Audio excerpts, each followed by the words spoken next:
Hello नमस्कार, स्वागत अभिनंदन। मेरा नाम है सुमित और एक्लोन एजुकेशन पे मैं आप सबका एक बार फिर से स्वागत कर रहा हूं। और आज हम लोग बात करेंगे क्लास 10th मैथ्स के कॉन्सेप्ट्स के ऊपर। और क्लास 10th का ये जो पहला चैप्टर है रियल नंबर्स, इसके कॉन्सेप्ट को रिवीजन सीरीज के अंतर्गत हम लोग जानने का प्रयास करेंगे। और ये पहला पार्ट है, इसको कई पार्ट्स में हम लोग बांट करके देखने का प्रयास करेंगे। इसके कॉन्सेप्ट को रिवाइज करने का प्रयास करेंगे कि क्या है रियल नंबर्स और किस तरीके के क्वेश्चंस इसमें बन सकते हैं। इन सारी चीजों के ऊपर आज से हम लोग देखना शुरू करने वाले हैं, ठीक है जी। और आगे बढ़ने से पहले एक रिक्वेस्ट करूंगा कि इस चैनल को आप लोगों को सब्सक्राइब कर लेना है। ये नया चैनल है, आप लोगों का अपना चैनल है, और अगर अच्छे अच्छे कंटेंट्स ऐसे ही चाहिए तो फिर इस चैनल को सब्सक्राइब कर लीजिए और सेशन को लाइक शेयर जरूर करते रहिए। चलिए काम की बात करते हैं, आज क्या बात करने वाले हैं। देखो, पहले चैप्टर्स में बहुत सारी चीजें पहले चैप्टर के अंतर्गत है ना, नंबर की कहानी है। तो पहले सबसे पहला टारगेट आज का जो हमारा है वो है, हम लोग नंबर्स को थोड़ा सा रिकॉल कर लेंगे कि प्राइम नंबर किसको कहते हैं, कंपोजिट नंबर किसको कहते हैं, फैक्टर्स किसको कहते हैं, मल्टीपल किसको कहते हैं। मतलब पूरा जो एक साइंस है, बेसिक साइंस है। या फिर नेचुरल नंबर किसको कहते हैं, होल नंबर किसको कहते हैं। ऑल दो आपको पता होगा, बस थोड़ा सा रिकॉल करके मैं आगे की तरफ बढ़ जाऊंगा, ठीक है। और दूसरा कॉन्सेप्ट जो इस टॉपिक का काफी महत्वपूर्ण कॉन्सेप्ट है वो है यूक्लिड डिवीजन लेमा। क्या है ये सेटअप, इसका क्या मतलब है। और इसी से आगे का कॉन्सेप्ट जुड़ा हुआ है एल्गोरिदम। तो लेमा एक तरीके का अगर सब थ्योरम है, तो एल्गोरिदम एक ब्रॉडर प्रोस्पेक्ट को बताता है और ब्रॉडर कॉन्सेप्ट्स को बताता है। और इसमें बहुत सारे स्टेप्स को हमें समझना होता है, हालांकि बहुत मुश्किल नहीं है, ये आसान है।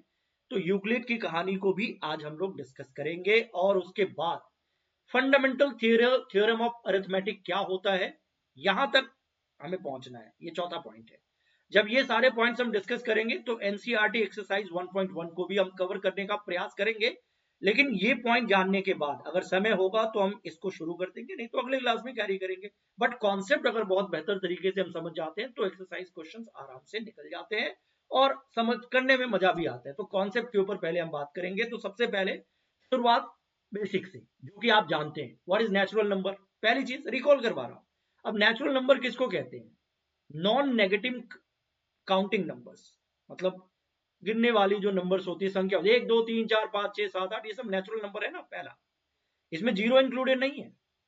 तो non negative counting numbers excluding zero, that is natural number. पहला डन है जी, कोई दिक्कत नहीं। 1 2 3 4 5 6 7 8 9 10 एंड सो ऑन। अगर इसमें जीरो इंक्लूड कर दो तो इसी को होल नंबर सेट कहा जाता है, all non negative counting numbers. But here is the concept including zero. अगर जीरो आपने इंक्लूड कर दिया, 0 1 2 3 4 5, तो ये बन गया होल नंबर। ठीक है, ये पहले से ही जानते हैं। पहला डन है, दूसरा डन है। अब आ जाता है, इन दोनों केस में हमने नेगेटिव नंबर को इंक्लूड ही नहीं किया। पहले केस में तो जीरो भी इंक्लूड नहीं किया था। तो नेचुरल नंबर 1 2 3 4 5 6, 0 1 2 3 4 5 6 की तरफ जाओगे तो होल नंबर बन जाता है, क्योंकि जीरो इसमें इंक्लूड कर दिया। और अगर आपको नेगेटिव नंबर भी इंक्लूड करना है तो इसे इंटीजर्स कहा जाता है। -1 -2 -3 4 5 ऐसे करके, एंड इवन 0 1 2 3 ये सब मिला करके इंटीजर्स बन जाते हैं, है ना। तो natural number, whole number, integers का सेट क्या है, एग्जाम्पल के साथ आपको यहाँ पे मिल गया। तो ये बात पहले से ही आपको पता होगा और मैंने बस थोड़ा सा रिकॉल करवा दिया। थोड़ा और आगे बढ़ते हैं भाई साहब, क्योंकि इस पूरे टॉपिक में ना, पूरा का पूरा नंबर का ही टॉपिक है, रियल नंबर्स की हम बात कर रहे हैं। तो ये सब शब्द हमारे सामने आते रहते हैं, फैक्टर्स क्या है, मल्टीपल्स क्या है। ऑल्दो मुझे लगता है आप लोगों को पता होगा, लेकिन थोड़ा सा रिकॉल करते हुए आगे बढ़ने में क्या दिक्कत है। जैसे फैक्टर की बात करते हैं, तो मैं एक एग्जांपल से आपको समझा देता हूं, ये आप पहले से ही जानते होंगे। जैसे मैंने एक नंबर लिया 15, ठीक है ना। अब आप ये सोचो कि 15 को किन किन नंबर से कंप्लीटली डिवाइड किया जा सकता है, सोचो, जिससे कि रिमाइंडर आपको जीरो मिले, पूर्णतः वो एकदम डिवाइड हो जाए। तो दो चीज तो फिक्स है, एक तो 1 से 15 को डिवाइड करो, ठीक बात है, और 15 इटसेल्फ, दोनों में रिमाइंडर जीरो मिलेगा। ये तो फैक्टर हर नंबर का, हर नंबर को उस अपने ही नंबर से डिवाइड करोगे जीरो रिमाइंडर मिलेगा, और 1 से भी करोगे तो फिर ठीक है, जीरो मिलेगा, है ना। इसके अतिरिक्त और किन किन नंबर से ये डिवाइड हो सकता है, आप ऐसे सोचो, है ना। तो 15 की बात करें, थोड़ा कॉमन सेंस लगाओ, ऐसे कोई कैलकुलेशन करने की जरूरत ही नहीं है। टेबल वगैरह आपको अच्छे तरीके से पता है। क्या 2 से डिवाइड होगा? नहीं। 3 से डिवाइड हो सकता है, हो सकता है। 4 से होगा? नहीं। 5 से हो सकता है, और 6 से, 7 से, 8 से, 9 से, 10 से नहीं, 11 12 13 14 15, 15 तो पहले लिख दिया। तो अब ये जो 4 नंबर है 1 2 3 4, इसमें एक नंबर हो गया और 15 नंबर इटसेल्फ आ गया। इसके अलावा ये तीसरा 3 भी है और 5 भी है। ये वो नंबर्स है जो इस पूरे नंबर को डिवाइड कर सकता है कंप्लीटली। इनको फैक्टर्स कहा जाता है। A factor is a number that divides the given number exactly with 0 as remainder. अब अगर कोई भी नंबर होता है, जैसे मैं 18 कहता हूं, तो 18 को 1 तो इसका फैक्टर होगा ही, और 18 इटसेल्फ होगा फैक्टर। ठीक है ना, वो नंबर तो है ही। इसके अलावा और क्या, कौन नंबर इसको डिवाइड कर सकता है, तो वो भी फैक्टर होगा। जैसे 2 कर सकता है, 3 कर सकता है, तो ये 2 3 भी फैक्टर है। और भी होगा, 6 कर सकता है ना, 4 कर सकता है, नहीं कर सकता है। ऐसे करके और भी फैक्टर्स हो सकते हैं। ठीक है ना,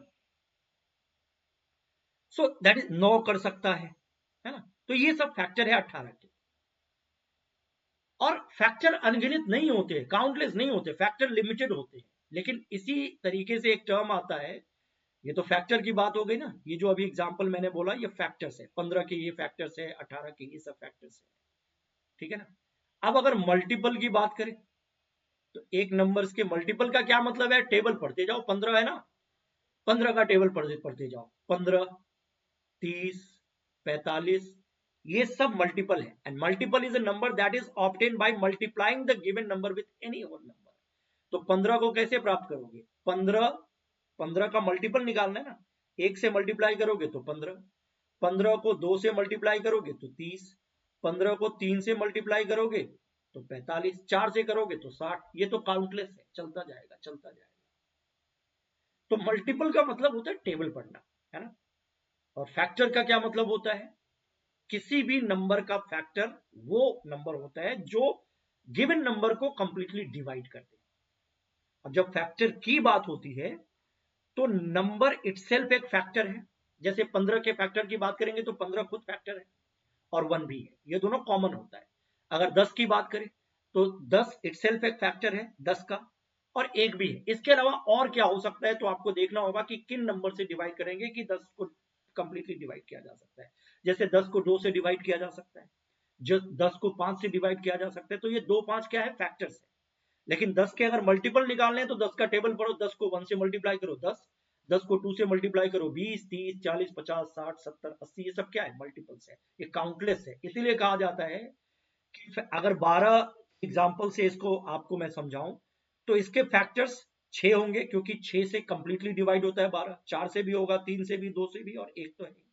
यहां जाकर के अब रुक जाएगा फैक्टर, लेकिन मल्टीपल आगे बढ़ता जाएगा, 24 36 48 60, ये चलता जाएगा। क्योंकि मल्टीपल में क्या है, उस नंबर को आप 1 2 3 4 5 6 7 8 9 10 इस सबसे मल्टीप्लाई करते जाओ, जो भी आएगा वो मल्टीपल्स होते हैं। ये काउंटलेस है ना। और नंबर इटसेल्फ की अगर हम बात करें, जैसे मैं 12 की बात कर रहा हूं, तो 12 के फैक्टर क्या 12 है, इसका जवाब है यस, 12 के फैक्टर 12 है। ठीक है, क्या 12 के मल्टीपल 12 है, इसका जवाब है यस। यानी जिस नंबर की हम बात कर रहे हैं ना, वो नंबर इटसेल्फ अपने आप में एक फैक्टर भी है और अपने आप में वो मल्टीपल भी है। ये भी एक फैक्ट है जो वन लाइनर पॉइंट के रूप में पूछा जा सकता है। सो एक नंबर की अगर हम कहानी जानना चाह रहे हैं, सो वो नंबर, जैसे 12 की बात हो रही है, सो 12 is both factor and multiple of itself. 15 is both factor of 15 and multiple of 15। एक नंबर की अगर हम बात हो कह रहे हैं तो उसके फैक्टर्स कई सारे हो सकते हैं, मल्टीपल भी कई सारे हो सकते हैं, लेकिन वो नंबर अपने आप का फैक्टर भी है और मल्टीपल भी है। अगर मैं 20 की बात कर रहा हूं तो 20 का मल्टीपल, पहला मल्टीपल तो 20 ही होगा, और 20 का फैक्टर 20 भी हो सकता है ना। और भी मल्टीपल होंगे और भी फैक्टर्स होंगे। तो मल्टीपल फैक्टर की यही कहानी है। जैसे 4 इंटू 3 में कर रहा हूं तो 12 आ रहा है। अब सब जानते हैं, वही चीज को अलग तरीके से लिख दिया गया। तो अगर 12 के फैक्टर की बात करें तो 12 किससे कंप्लीटली डिवाइड होगा, एक तो 1 से, फिर 12 से तो होगा ही, 2 से होगा, 3 से होगा, 4 से होगा, 6 से होगा, ये सब फैक्टर है। और मल्टीपल 12 का टेबल पढ़ते जाओ, इसके बहुत सारे हो सकते हैं, है ना। अच्छा, 4 के मल्टीपल 12 है, हाँ तो 4 का टेबल पढ़ो, 4 इंटू 1, 4 इंटू 2, 4 इंटू 3, ये सब मल्टीपल आएंगे। आगे बढ़ते जाओ। तो ये बताने की जरूरत नहीं है मल्टीपल क्या होता है, फैक्टर क्या होता है, ऑल्दो याद दिलाना था क्योंकि कॉन्सेप्ट समझने के लिए छोटे छोटे टर्म्स बड़ा इंपॉर्टेंट होता है। तो ये आपको समझ में आ गया होगा ऐसा मैं समझता हूँ। तो आ जाते भाई साहब एक और कॉन्सेप्ट की तरफ। पहले के क्लास में आपने पढ़ा होगा प्राइम नंबर्स क्या होते हैं, कंपोजिट नंबर्स क्या होते हैं। ठीक है, अब बताओ प्राइम नंबर क्या होते हैं। एग्जाम्पल के साथ आप सोचो, कुछ याद आ रहा है? इसके भी एग्जाम्पल याद करो कुछ।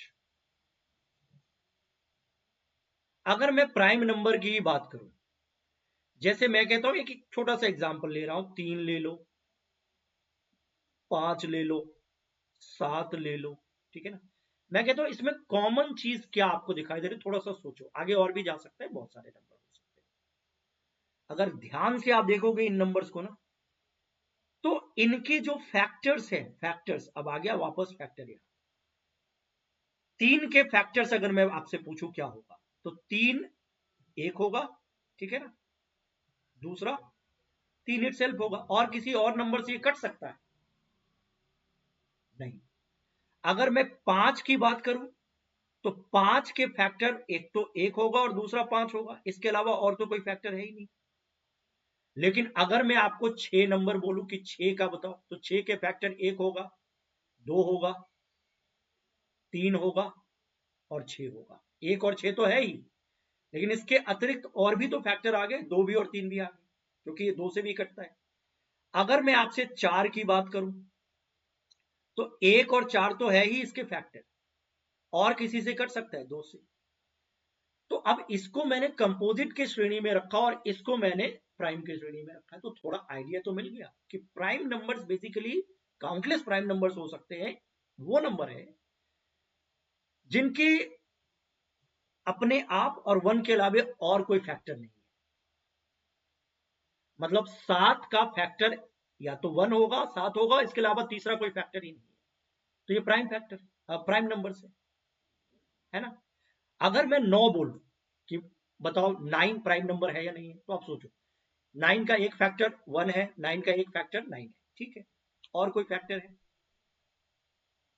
तो 9 का तो 3 भी तो है, 3 से कट जाता है ना। तो हम क्या बोलेंगे? 9 प्राइम नंबर नहीं है। तो जो नंबर जिसके फैक्टर, जिस नंबर के फैक्टर 1 और नंबर इटसेल्फ के अलावा कोई और नंबर फैक्टर हो, तो उसको कंपोजिट नंबर कहते हैं। जो किसी और नंबर से कट जाए कंप्लीटली, जैसे 25 की बात करें, 25, तो 25 का एक फैक्टर 1 है, 25 तो है, और कौन सा फैक्टर है? तो 25 का एक फैक्टर 5 भी तो है, 5 से वो कट जाएगा, तो वो कंपोजिट नंबर है। 26 कंपोजिट नंबर है, 2 से कट जाएगा, 26 13 से कट जाएगा, है ना, कंपोजिट नंबर है। 27 भी कंपोजिट नंबर है। लेकिन 29 किसी 1 और 29 के अलावा किसी और नंबर से कटता है? आई थिंक इसका आंसर होगा नो, है ना। कहने का मतलब क्या है, प्राइम नंबर का क्या डेफिनेशन लिखा गया है, समझ में आ गया। Numbers greater than 1, greater than 1 मतलब 2 से शुरू करो, 2 3 4 5 ऐसे, इसमें से चुनो। Number greater than 1 having only 2 factors, 1 and the number itself. 2 की बात करें, 2 भी एक प्राइम नंबर है, इकलौता ऐसा प्राइम नंबर है जो इवन है। बाकी ज्यादातर प्राइम नंबर आप क्या देखोगे, ऑड ही है। 3 5 7 11 13 17 19 29, ये सब क्या है, 23, ये सब एक तरीके से सब ऑड नंबर है। 2 is the smallest and only even prime number, ये याद रखना। तो प्राइम नंबर की कहानी क्या है कि जिसके 2 ही फैक्टर है, और वो फैक्टर क्या है, एक तो 1 और दूसरा नंबर इटसेल्फ, इसके अलावा और किसी नंबर से वो डिवाइड ही नहीं होता है। तो इसको हम क्या बोलेंगे, प्राइम नंबर बोलेंगे, ठीक है ना, कोई दिक्कत नहीं। अगर मैं आपसे पूछता हूं कि 13 और 14 में क्या फर्क है, तो यही तो बोलोगे कि 13 का 1 और 13 के अलावा और कोई फैक्टर नहीं है, लेकिन इसके फैक्टर 1 और 14 के अलावा 2 भी है, 7 भी है ना। तो ये नंबर कंपोजिट होता है, मतलब जो नंबर प्राइम हो गया वो तो ठीक है, अब जो बच गया नंबर जो और किसी नंबर से डिवाइड हो सकता है, उसको कंपोजिट नंबर कहेंगे। तो numbers greater than 1 having at least 3 factors. 3 factor at least का क्या मतलब हुआ कि जैसे अगर मैं 15 की बात कर रहा हूं तो एक और वो नंबर तो होना ही है, वो तो सबका होगा, ये तो फैक्टर है। इसके अलावा अगर एक भी अन्य फैक्टर हो गया तो फिर वो कंपोजिट नंबर हो जाएगा। तो 3 के फैक्टर, 15 के फैक्टर एक 3 होगा, 15 के फैक्टर 5 होंगे, तो ये इनके तो 4 फैक्टर होंगे, है ना। तो कंपोजिट नंबर जो डिवाइड हो सके किसी अन्य नंबर से, एक और उस नंबर को छोड़ करके, देख लो 4, 6, 8, 9, 9 ऑड नंबर है लेकिन स्टिल ये 3 से डिवाइड हो सकता है ना। And 4 is the smallest composite number, 2 is the smallest and only even prime number. तो ये पॉइंट, दोनों पॉइंट याद रख लेना। प्राइम नंबर भी समझ में आ गया, कंपोजिट नंबर भी थोड़ा सा समझ में आ गया, और थोड़ा कैसे समझ में आ गया, और बेसिकली याद दिलवाया मैंने आपको। और क्या याद दिलवाया,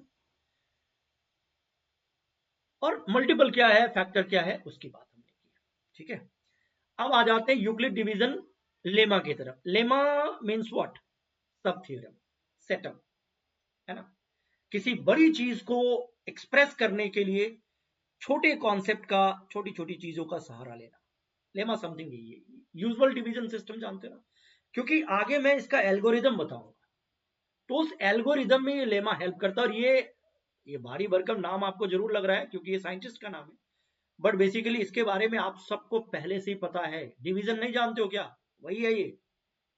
सिंपल डिवीजन को थ्योरी के रूप में लिख दिया गया है, इनके द्वारा एक्सप्लेन किया गया है, तो हम इसे थ्योरी के हेडिंग में पढ़ते हैं। बाकी अगर मैं नॉर्मली पूछूंगा कि डिवाइड करो कैसे, अगर मैं कहता हूं 4 से डिवाइड करो 25 को, ठीक है ना, ऐसे करते हो ना डिवाइड,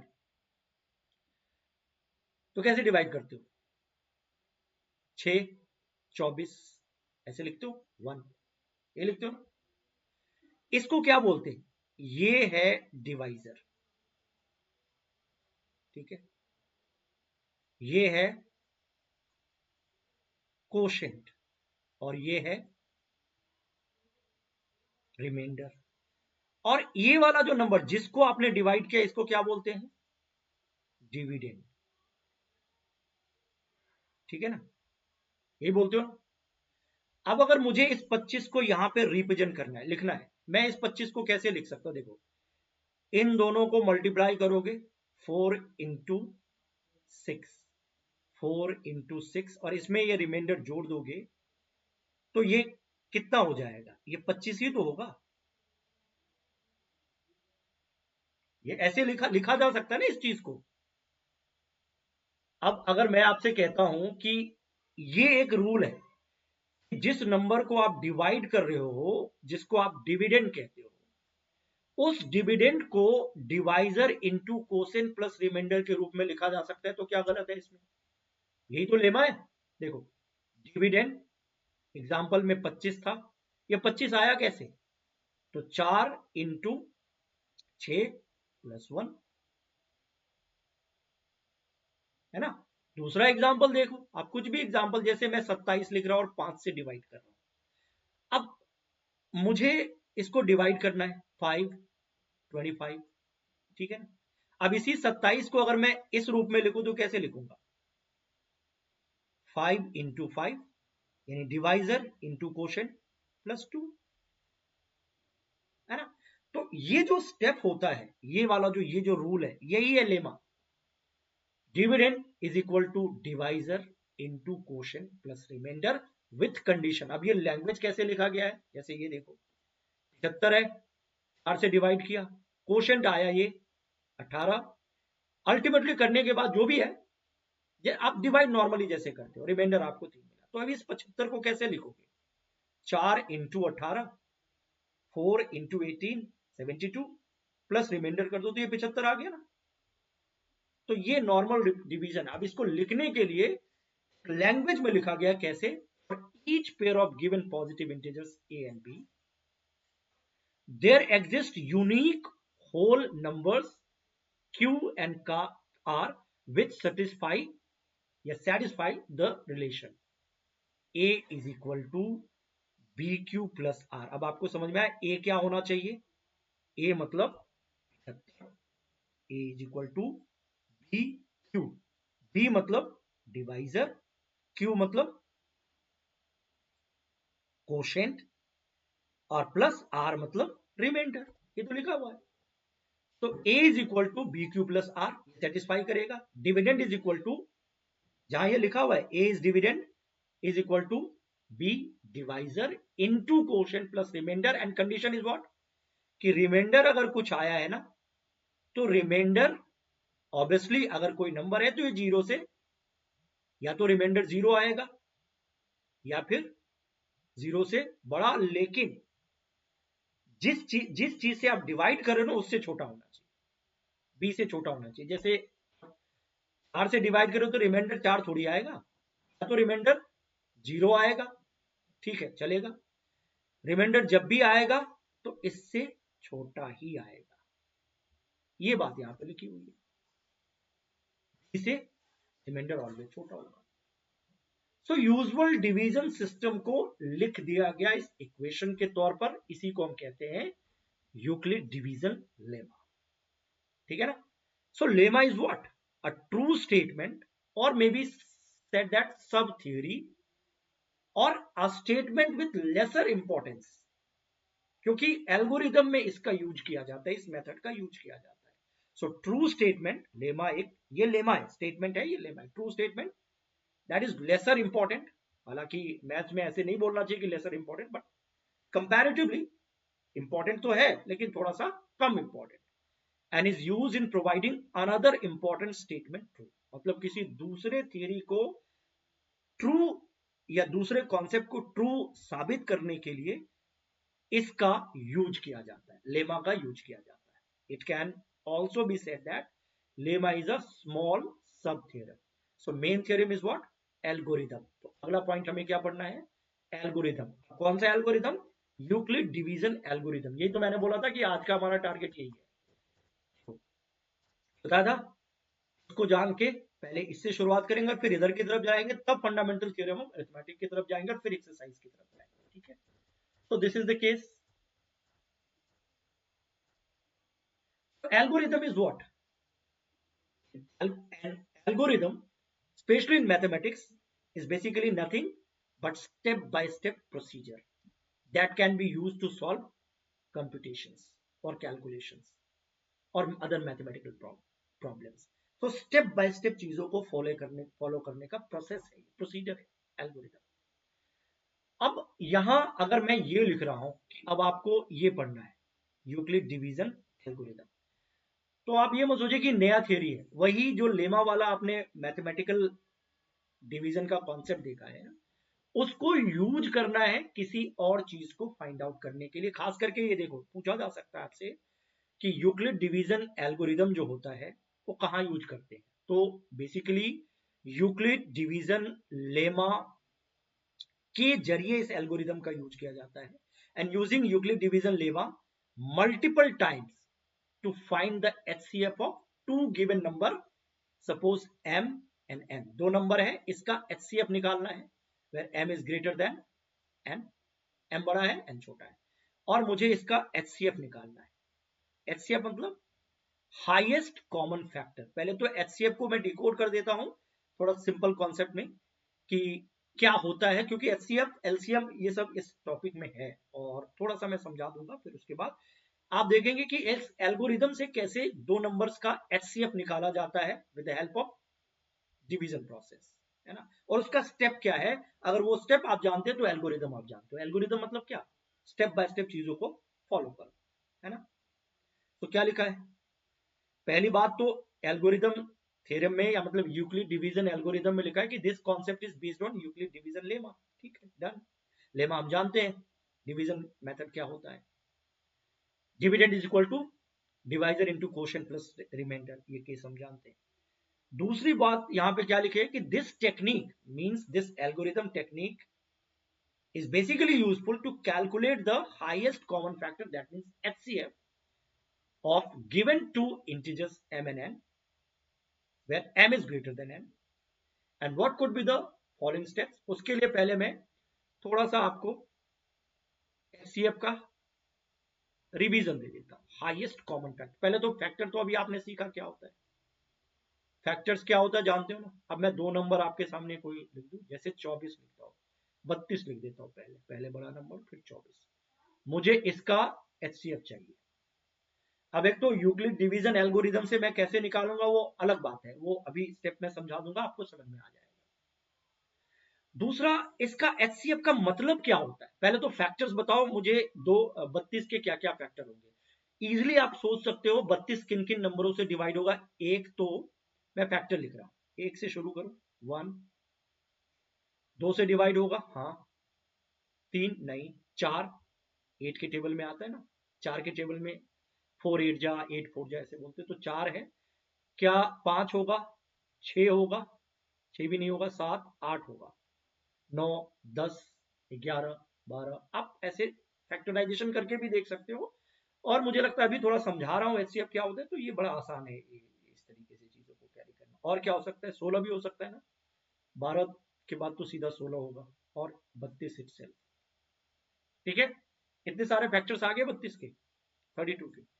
अब भैया इसका भी फैक्टर बता दो, तो वो 1 हो गया, 2 हो गया, 3 भी हो जाएगा, 8 8 इंटू 3 होता है ना, 4 भी हो जाएगा, 5 6 हो जाएगा, ठीक है ना, 7 नहीं होगा, 8 होगा, 9 10 11 12 होगा, 13 14 15 16 17 18 19 20, अब मुझे लगता है सीधा ही होगा, यही है कॉमन फैक्टर, मतलब यही है फैक्टर। ये देखिए, एचसीएफ का पूरा नाम बताओ क्या होता है, हाईएस्ट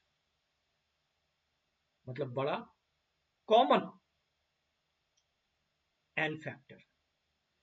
सबसे पहले मुझे हाईएस्ट छोड़ दो, इन दोनों में 32 और 24 जो आपके सामने लिखा हुआ है ना, इसमें से कॉमन कौन सा है, ये सोचो। कॉमन फैक्टर एक होगा या एक से ज्यादा हो सकता है, जो दोनों में आता है।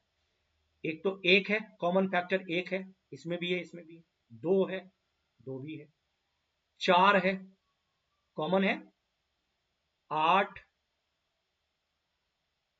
और उसके बाद कॉमन नहीं दिख रहा है, ठीक है ना, ये सब कॉमन फैक्टर है। 32 और 24 के बहुत सारे फैक्टर्स हैं, जिसमें से कुछ कॉमन है जो दोनों में आते हैं, दोनों में आने वाले एक है, दो है, चार है, आठ है। अब अगर कोई आपसे पूछे कि इसमें सबसे बड़ा फैक्टर कौन सा है, तो आप क्या बोलोगे, आठ ही तो बोलोगे। यही तो है भाई साहब एचसीएफ, कॉमन फैक्टर में से जो हाईएस्ट होता है उसको हम कहते हैं एचसीएफ। किसी भी नंबर का आप ऐसे निकाल सकते हैं, दो से ज्यादा नंबर का भी निकाल सकते हैं, फैक्टर्स निकालो, कॉमन देख लो। और भी तरीका है प्राइम फैक्टराइजेशन, मैं आगे बताऊंगा, अभी तो बस यूक्लिड डिवीजन लेमा को समझाने के लिए मैंने फैक्टर को थोड़ा सा डिकोड किया है, या एचसीएफ को डिकोड किया है, ये क्या होता है, 8 एचसीएफ है। अब ये एक तरीका तो ऐसे निकाला जाता है, ये थोड़ा लंबा प्रोसेस होता है, आपको भी पता है, लेकिन यहाँ पे अब एल्गोरिदम का सहारा लिया जाएगा, वो डिवीजन मेथड का सहारा लिया जाएगा। तो मुझे इसका आंसर पता है कि 24 और 32 में एचसीएफ निकालना है तो 8 निकलेगा, लेकिन अब मुझे यूक्लिड डिवीजन से इसको कैरी करना है।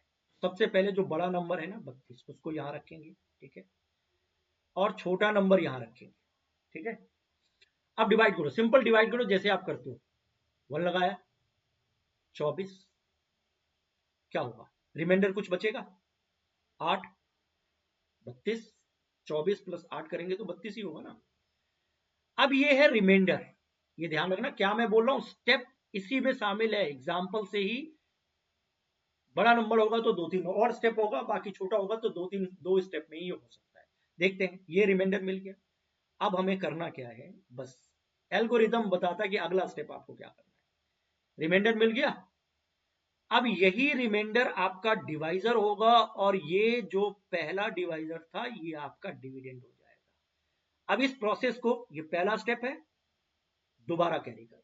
क्या किया मैंने, ध्यान से समझो, ये डिविडेंड है, ये डिवाइजर है, बड़े नंबर को डिविडेंड लिया, डिवाइजर लिया, छोटे नंबर को डिवाइड किया, रिमाइंडर मिला कुछ ना कुछ। अब एक स्टेप और करो, जब तक रिमाइंडर 0 ना आ जाए ये स्टेप कैरी करते रहना है। तो स्टेप क्या कहता है कि जो रिमाइंडर आया है अब अगले स्टेप में वो डिवाइजर हो जाएगा, और जो पहला डिवाइजर था अब वो डिविडेंड हो जाएगा। अब इसको फिर से डिवाइड करो, 3 होगा। अब रिमाइंडर 0 आ गया, अगर रिमाइंडर 0 आ गया तो लास्ट डिवाइजर जो था, यहां तो 2 ही स्टेप में निकल गया, हो सकता है 3 स्टेप में निकलेगा, 4 स्टेप में निकलेगा, यही आपका एचसीएफ है। समझ में आ गया, ये है एल्गोरिदम। जिस दो नंबर का एचसीएफ निकालना है उसमें बड़े नंबर को डिवाइजर लो, छोटे नंबर से डिवाइड करो, बड़े नंबर को डिविडेंड लो, छोटे नंबर से डिवाइड करो, रिमाइंडर मिलेगा कुछ। एक स्टेप फिर फॉलो करो जिसमें कंडीशन ये है कि जो रिमाइंडर है अब वो डिवाइजर हो जाएगा और जो पहला वाला ये था डिवाइजर वो डिविडेंड हो जाएगा। और फिर कैरी करो जब तक कि आर जीरो ना हो जाए। जिस स्टेप में आर जीरो हुआ है वही लास्ट डिवाइजर एचसीएफ होगा। That is the case. ये देखो 320 और 132, आपने बड़ा नंबर यहां ले लिया, 132 से डिवाइड किया, डिवीजन नॉर्मल जैसे आपको चलाना है, 2 से मल्टीप्लाई करके निकाला। यहां रिमाइंडर कितना है 56, 56। अभी मैंने क्या बोला था, एक स्टेप और कैरी करो। क्या करना है, ये सब लिखना नहीं है, आपको एचसीएफ निकालना है ना। क्योंकि इसको तो ऐसे ही लिखा जा सकता है ना, 320 को हम कैसे लिख सकते हैं, quotient into divisor plus remainder. तो ये तो हम पहले से ही जानते हैं, ये लिख दो तो ठीक बात है, नहीं तो ऐसे छोड़ दो। मेन चीज है कि ये रिमाइंडर मिला। अब अगले स्टेप में क्या बोला था कि जो रिमाइंडर है वो डिवाइजर हो जाएगा और ये वाला जो डिवाइजर था वो डिविडेंड हो जाएगा। अब फिर आप कैरी करो इस चीज को, ठीक है ना। तो जब आप फिर डिवाइड करोगे तो यहां रिमाइंडर आपको मिला 20, अभी भी जीरो नहीं आया। जब तक रिमाइंडर जीरो नहीं मिलेगा तब तक ये प्रोसेस चलता रहेगा। अब ये तीसरे स्टेप में चला गया, इस 56 को अब वहां लाया, फिर आपके सामने अब ये 16 जो है ना ये रिमाइंडर आया, अभी भी रिमाइंडर जीरो नहीं आया।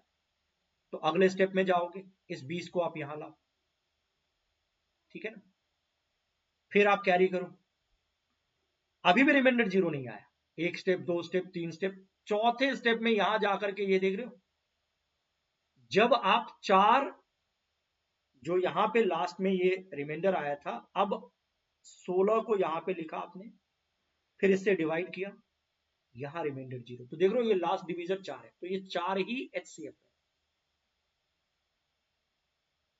तो अगर आपको इस एल्गोरिदम को यूज करना है तो सिंपल डिवीजन मेथड से आपने यूज किया ना, बस करते क्या जाना है, तब तक इस स्टेप को फॉलो करते जाना है जब तक कि आखिरी में रिमाइंडर जीरो ना मिल जाए। और जहां पे आपको रिमाइंडर जीरो मिला है, जिस स्टेप में रिमाइंडर जीरो मिला है, उसका जो डिवाइजर है जिसको हम लास्ट डिवाइजर कहते हैं वही एचसीएफ है। और कॉन्सेप्ट क्या है, रिमाइंडर मिला तो ये रिमाइंडर अब डिवाइजर हो जाएगा और जो पहले डिवाइजर था वो डिविडेंड हो जाएगा। फिर फॉलो करो, फिर रिमाइंडर मिलेगा, कहीं ना कहीं तो जीरो मिलेगा ना, ये कैरी करते रहना। इसी को कहते हैं एल्गोरिथम। ये लैंग्वेज में लिखा हुआ है, apply Euclid division lemma, find Q and R when m is equal to n cube plus r।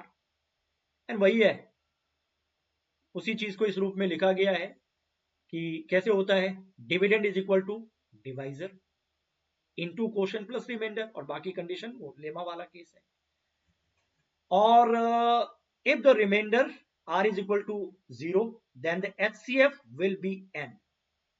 यानी कि जिस कंडीशन में आपको रिमाइंडर जीरो मिले, जहां पे आपको रिमाइंडर जीरो मिला है वही जो डिवाइजर है, लास्ट वाला डिवाइजर, वही HCF होता है।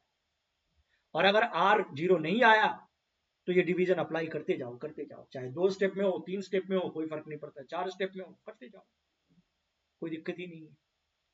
तो ये स्टेप बताने की जरूरत नहीं है ना। ये ऐसे ही आपको समझ में लिखने, ये ऐसे लिखने के लिए नहीं बोला जाएगा, सिंपली आपको एचसीएफ निकालना है ना, तो निकालो एचसीएफ सिंपली। अगर मैं आपसे कहता हूं, सपोज मेरे पास एक प्रश्न है 126 और 84, मुझे इसका एचसीएफ निकालना है यूक्लिड डिवीजन लेमा से।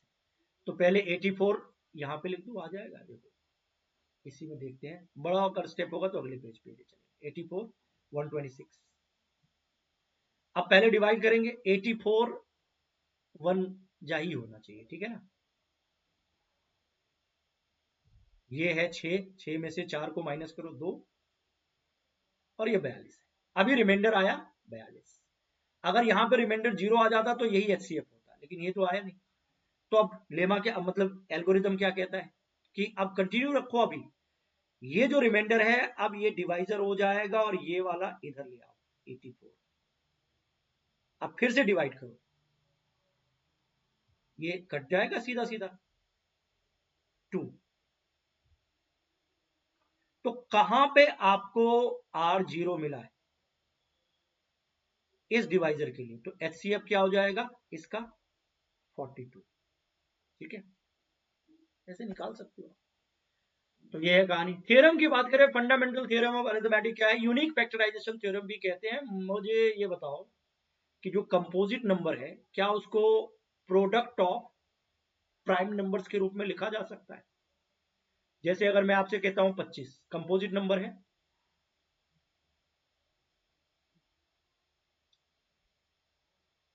इसको प्रोडक्ट के रूप में ऐसे, प्राइम प्रोडक्ट के रूप में ऐसे 5 × 5 लिखा जा सकता है? इसका जवाब है यस। यही है क्या फंडामेंटल थ्योरम?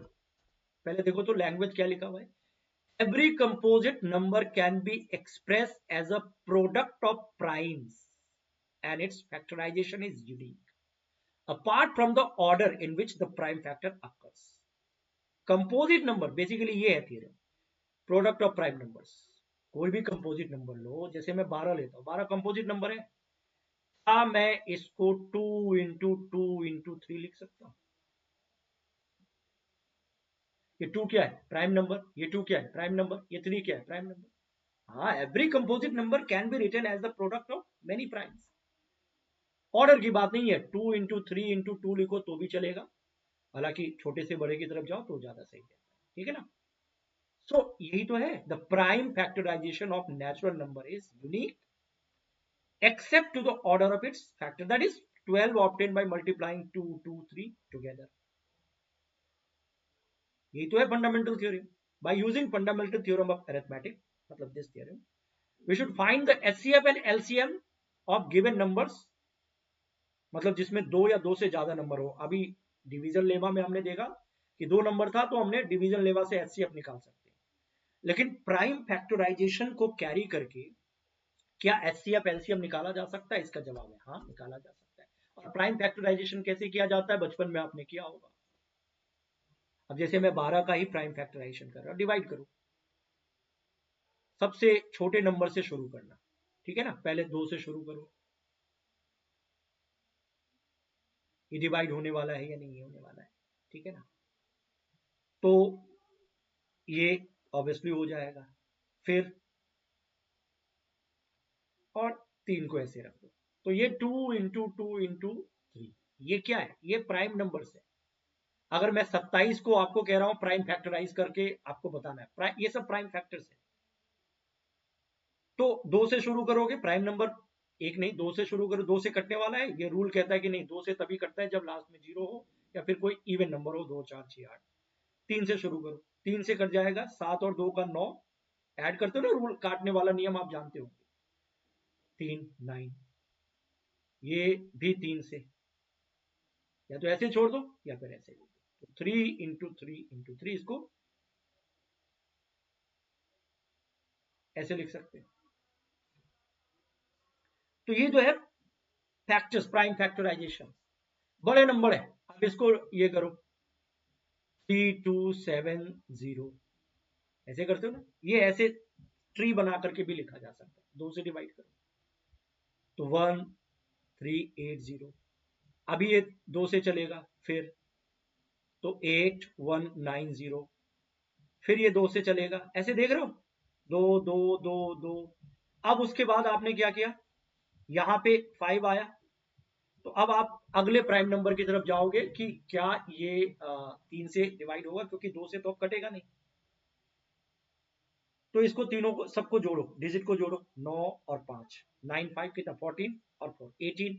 18 3 के टेबल में आता है तो ये 3 से कट जाएगा। फिर आप ऐसे करते रहो जब तक कि फाइनली ये पूरी तरीके से कट ना जाए। तो ये इस हिसाब से ऐसे करते जाओगे आपको मिल जाएगा। तो इस बड़े से नंबर का प्राइम फैक्टराइजेशन कैसे होगा? 2 × 2 × 2, 1 2 3, 3 2 है, फिर उसके बाद 1 2, 3 × 3, फिर उसके बाद 5 है, फिर उसके बाद 7 है, फिर उसके बाद 13 है। ये है इसका प्राइम फैक्टराइजेशन। इसको ऐसे भी लिख सकते हो, 2 का पावर 3 लिख दो, 3 का पावर 2 लिख दो, क्योंकि 3 2 बार है, 5 × 7 × 13, ये है प्राइम फैक्टराइजेशन।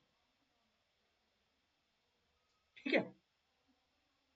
तो अब इसको आगे हम यूज करेंगे इस प्राइम फैक्टराइजेशन को। हाँ, प्राइम फैक्टराइजेशन मेथड के जरिए दो या दो से ज्यादा नंबर का एलसीएम कैसे निकाला जाता है, एचसीएफ कैसे निकाला जाता है। एचसीएफ क्या होता है ये तो थोड़ा अभी मैंने डिकोड करके बता दिया, हाईएस्ट कॉमन फैक्टर। अब एलसीएम का मतलब होता है लीस्ट कॉमन मल्टीपल। अब मल्टीपल वाला केस है तो इसको मैं आगे बताऊंगा आपको, नेक्स्ट क्लास में बताऊंगा, ठीक है ना।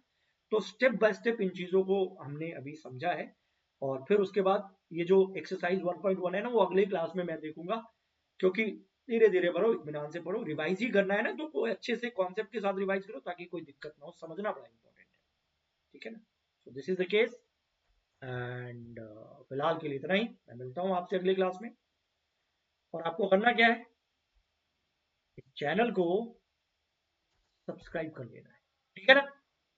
सेशन को लाइक करो, शेयर करो। बाकी मैं मिलता हूँ आपसे इसके अगले पार्ट के साथ अगले वीडियो।